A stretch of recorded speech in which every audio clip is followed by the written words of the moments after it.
Bonsoir à toutes, bonsoir à tous. Je suis ravie de vous retrouver sur 8 Mont Blanc pour une nouvelle semaine d'information au programme de ce lundi 19 janvier 2026. Rider la nuit, c'est désormais possible à Avoria. Durant 4 mercredis consécutifs, la station ouvre en nocturne. L'un de ces 4 snowparks et la première édition a été couronnée de succès.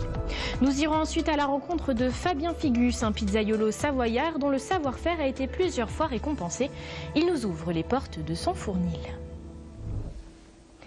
À Avoria, le freestyle fait partie de l'histoire de la station et cet hiver, elle franchit une nouvelle étape. Le snowpark de La Chapelle ouvre ses modules de nuit, une première dans le département, une nouvelle manière de rider que nous avons suivie lors de la toute première soirée mercredi dernier. Reportage. Le freestyle ici ne s'arrête pas au coucher du soleil. À Avoria, les riders peuvent désormais prolonger leur session jusque dans la nuit. Pour la station, l'objectif est clair.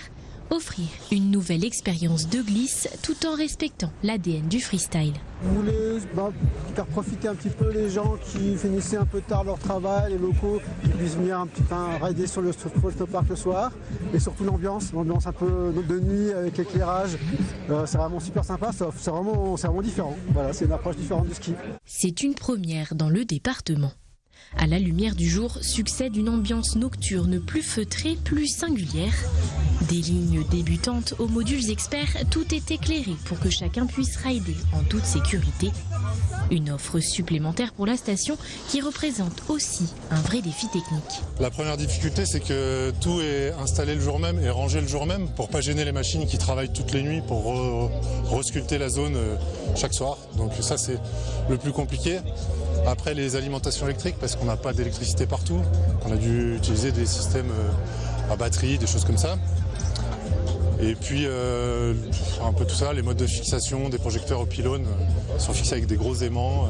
Au-delà de la performance, ces nocturnes sont aussi un moment de convivialité. Pensées comme un rendez-vous, elles s'inscrivent dans une station où le freestyle fait partie du paysage depuis plus de 30 ans. C'est super parce que Avoria, ils ont déjà de base un super snowpark et puis ça ramène plein de monde, il y a une super ambiance. C'est joli pour les images surtout, je pense. Moi, je fais plus du rail, je suis pas très à l'aise sur les sauts encore, mais c'est super bien shapé. Ça t'emmène bien sur le tube, nickel, et l'ambiance est super. Cette première nocturne n'est qu'un début. Le snowpark de La Chapelle accueillera les riders jusqu'à 19h15 chaque mercredi et l'édition inaugurale se conclura par un événement spécial le 4 février. Pour la station, ces soirées pourraient s'inscrire dans la durée et devenir un rendez-vous régulier dans les années à venir. Autre passion, autre talent, celui de Fabien Figus. Installé à Saint-Julien-Mont-Denis en Maurienne, le pizzaiolo a été sacré super champion du monde de pizza à 2 reprises en Italie. Un double titre qui récompense sa polyvalence et sa maîtrise technique. Chloé Lemeur est allée le rencontrer dans son fournil. Reportage. Dans cette pizzeria savoyarde, impossible de les rater. Ici, les trophées envahissent les étagères. Dernière en date, le double titre de super champion du monde obtenu à Rome puis à Menton. Une véritable fierté pour Fabien Figus, le gérant. C'est la reconnaissance du travail, alors les gens s'en rendent pas forcément compte parce qu'ils sont pas forcément dans le métier, mais c'est des heures et des heures et des heures de travail juste pour la pâte, c'est des heures de recherche pour trouver le bon dosage, le bon empattement, avec une bonne pâte bien élevée au lait, une bonne cuisson, c'est très compliqué. Des heures de recherche finalement bien récompensées. En tout, ce pizzaiolo mauriennais cumule près d'une quinzaine de titres. Et son ingrédient victorieux, c'est bien sûr sa pâte à pizza. Ce qui fait beaucoup de points dans les concours, c'est une bonne pâte et une bonne cuisson.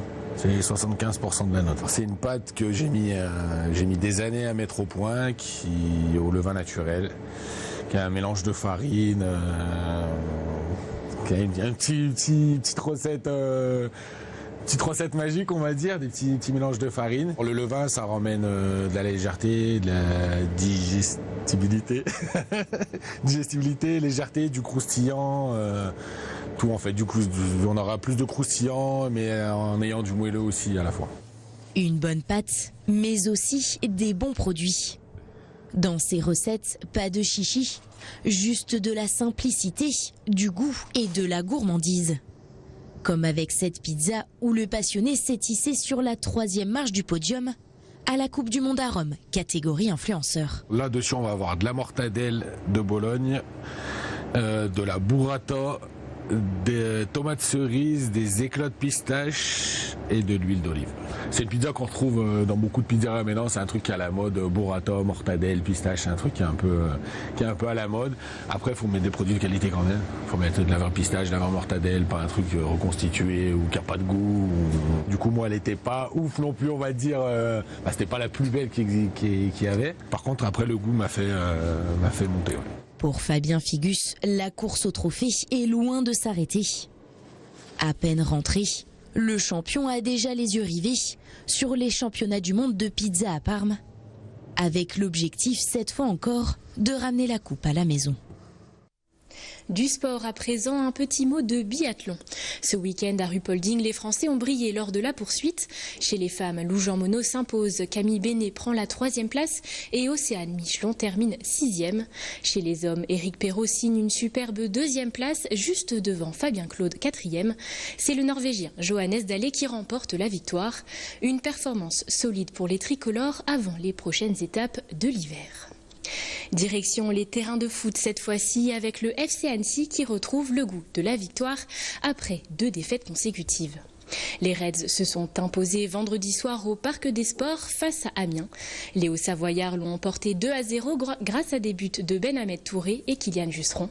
Le FCA occupe désormais la 9e place du classement de Ligue 2. Retour en images sur cette soirée avec Sébastien Germain et Hugo Gonçalves.